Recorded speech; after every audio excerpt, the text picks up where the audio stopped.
Donc nous allons faire l'évangélisation, cherchons des stratégies. Alléluia. Parce qu'on ne te donnera pas le terrain libre. Ça sera dur. Les gens sont devenus fanfarons, ingrats, méchants, tout ça. Donc si tu tentes d'aller n'importe comment, comme on faisait avant, tu viens même trouver quelqu'un calme comme ça, tu commences, le Seigneur m'a éveillé, le Seigneur m'a envoyé te parler, on va te gifler les dents contre toi. Alléluia. Donc mieux vaut te taire et collaborer avec eux et être Satan plus que. Alléluia. Que de commencer le Jésus que tu veux commencer. Alors il faut que le Seigneur te ouvre, inonde de sagesse. C'est ce que Salomon avait demandé. Et c'est pour ça qu'il a écrit le livre des Proverbes. Parce que le Seigneur lui a vraiment donné la sagesse. Bien aimé, la sagesse va t'aider à aller plus vite que tes propres pensées, ta propre intelligence que tu veux utiliser là. Ce n'est même pas l'intelligence, c'est la ruse. Parce que tu vas encore tomber dans le péché, parce que tu n'as pas demandé au Seigneur de te combler de sagesse. Amen. Amen. Et nous voyons un peu dans le, je crois, le verset 10.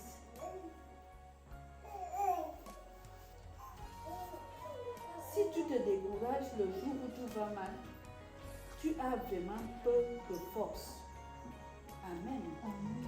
Et quand nous prenons dans ce passage-ci, dans ce verset, nous partons dans Jérémie chapitre 12.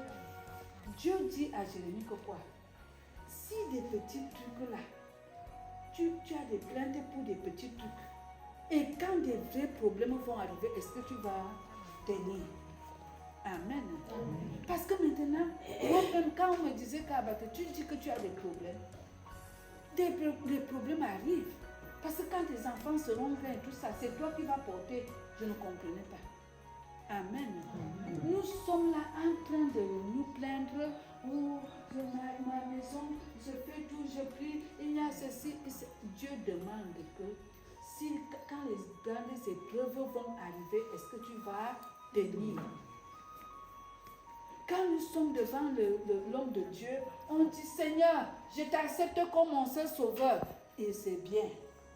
Alléluia. Amen. Mais est-ce que tu es prête? C'est pour ça que pour être prête, il faut emprunter une dizaine de la sagesse. Amen.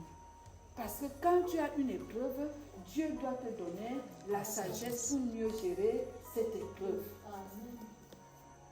Alors c'est pour ça que tu dis, si tu te décourages le jour où tout va mal, tu as vraiment peu de force. Ça veut dire que quand l'épreuve là va venir, est-ce que tu vas tenir? Tu voulais aller faire une campagne d'évangélisation, tu viens trouver des gars coriaces comme ça, qui ne veulent même pas t'écouter. Est-ce que tu vas abandonner parce que tu vas dire au Seigneur que je voulais même leur parler, ils ne m'ont pas donné la place? Amen. Non, tu dois tenir ferme. Amen. Dis Seigneur, donne-moi une stratégie. Alléluia. Amen. Donc ce n'est pas des petits trucs là que tu vas te plaindre et aller t'asseoir à la maison. On dit qu'il y aura un temps où tu seras dans une grande foule et que tu dois prêcher. Tu n'as pas à te plaindre à ce que la foule est en train de faire. Ou bien le micro ne passe pas, ou bien le baffe est déjà détruit, ou bien il y a quoi. Tu dois prêcher. Alléluia. Amen. Tu dois parler de Jésus à quelqu'un. Amen.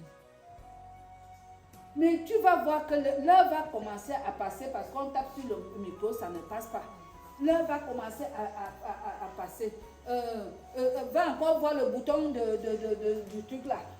Ça va passer. Commence à parler. Dieu t'a donné une voix. Amen. C'est une stratégie. Alléluia. Amen. C'est la sagesse. Au lieu que tu parles dans ta tête, tu dis que non, ça c'est l'ennemi qui peut me distraire. Alors, ok, laissez tout ça. Continuons comme ça. Amen. Ça va aller de bouche à l'oreille si les autres du fond ne comprennent pas. Amen. Amen. Amen. Amen. Donc, ne te décourage pas. Nous voulons parler du découragement. Je dis que dans le bus là, on ne pouvait même pas parler de Jésus. Parce qu'on nous décourageait, ils étaient bien armés de ces chansons, de ces choses. Regardez, quand vous êtes avec les jeunes dans le bus, ils font des tapages, ceci, cela. Ils ont même de ces rires. Quelqu'un commence à rire, même un mot que tu ne connais même pas d'où vient le rire, il rit. Tu veux lui demander même que tu ris quoi maintenant. Mais comme tu as peur que quand on va te ramasser ici là. Alléluia. Amen. Donc, je vous dis que ça sera difficile dans notre vie pour prêcher la parole. Ce ne sera pas facile. On vous prend encore au sérieux, mais je vous dis que le Seigneur peut vous mettre dans un endroit. C'est seulement pas prêcher la parole dans nos maisons. Excusez-moi si je veux prendre cet exemple. Notre sœur a reçu le Seigneur jusqu'à être pasteur. Voilà tous ces enfants qui partent. Est-ce qu'on sera à mesure d'aller jusqu'à ce niveau? Tu as 2 enfants, les 2 partent comme ça. Est-ce que vraiment... C'est une épreuve très difficile. Quand le Seigneur m'a donné ce test, c'est là-bas que j'ai renvoyé ma pensée. Que ça va faire comment une église? Est-ce que la m'a fait s'engager comme ça? Qu'est-ce qui ne va pas? Sinon, je pose cette question. Elle est... Hein? Accepter Dieu, recevoir Christ, ce n'est pas ce que nous dansons ici. C'est pendant le moment difficile. Amen. Il faut chercher la sagesse de Dieu. Conquérir la sagesse de Dieu. Il y a des situations dans la vie où tu regardes à gauche, à droite, il faut seulement lever les yeux. Comme David avait dit, je lève les yeux vers les montagnes. C'est un projet. Amen. Alors il faut maintenant que le projet soit débloqué et que le projet marche. Toi aussi tu dois chercher une stratégie pour quitter là où l'épreuve veut te bloquer et te décourager et te faire rentrer et dire que je ne pars plus. Ne vous découragez pas jusqu'à ce que... Parce que quand j'ai lu ça dans Jérémie, que si avec à pied tu n'arrives pas à courir, est-ce que c'est avec les chevaux? C'est ça qu'on dit dans Jérémie chapitre 12. Donc si les petits problèmes là te soufflent comme ça là, est-ce que c'est l'autre, une épreuve comme ça que tu vas résister? Peut-être que tu as eu un problème. Tu dis qu'à partir de maintenant, je ne salue personne. C'est que tu as encore entendu. C'est petit. Mais quand on va te poser un problème où tout est fini dans ta vie, tu regardes, il n'y a rien. Est-ce que tu vas résister? Alléluia. Amen. Donc, nous voyons que le découragement ne doit pas venir s'installer en toi. Trouve une stratégie. Demande la sagesse à Dieu pour que tu sortes dans cette épreuve. Il y a encore quelque chose que le Seigneur veut nous dire. C'est le verset 13. Mon enfant, mange du miel parce que c'est bon pour toi et il sera vu dans ta bouche. Il en va de même avec la sagesse. Amen. Ce qu'on veut nous dire ici, c'est quoi? C'est que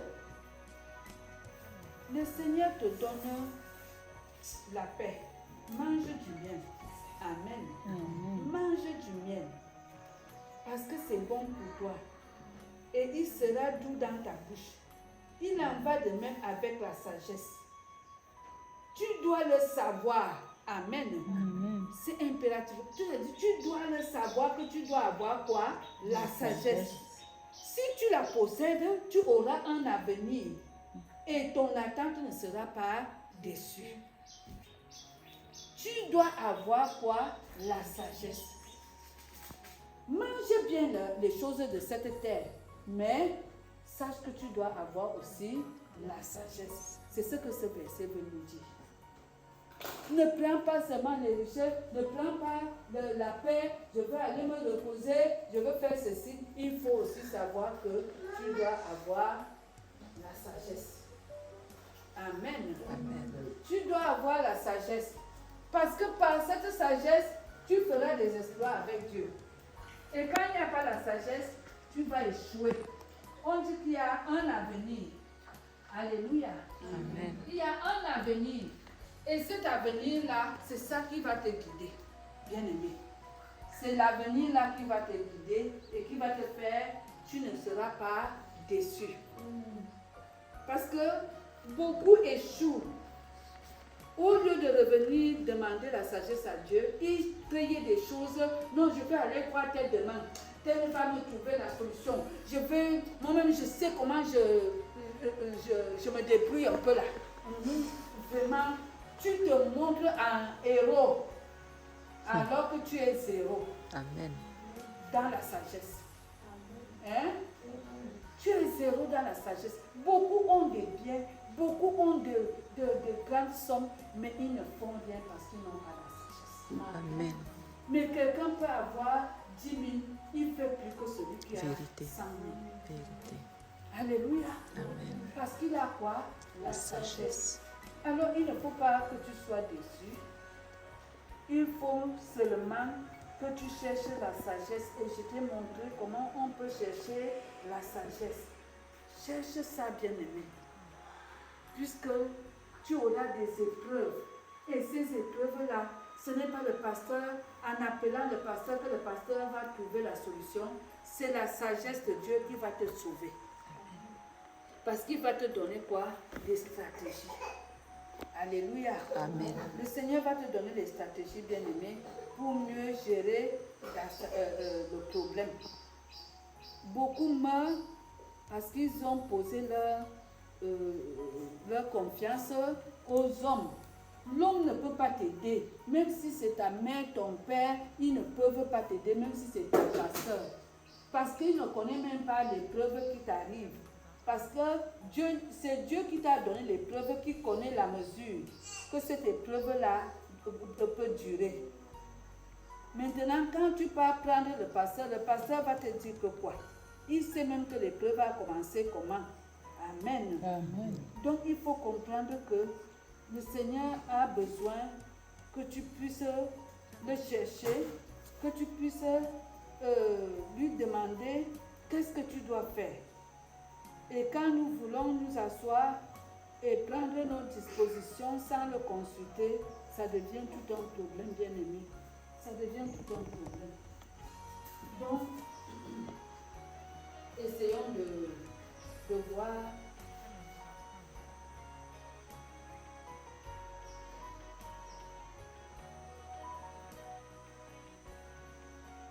Essayons de voir ce que le Seigneur veut nous dire. Il y a aussi le verset 20.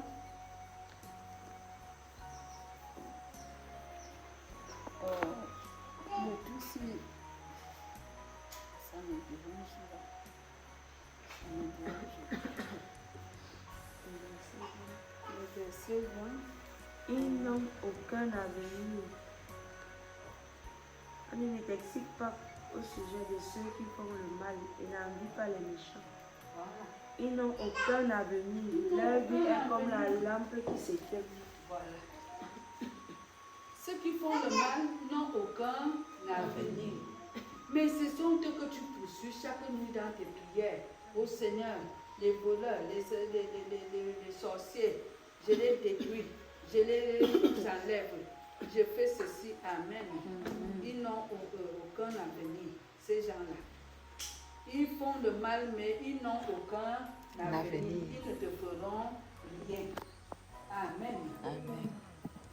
Et même s'ils ont de l'avance dans leur méchanceté, le Seigneur va les ramener derrière par tes stratégies.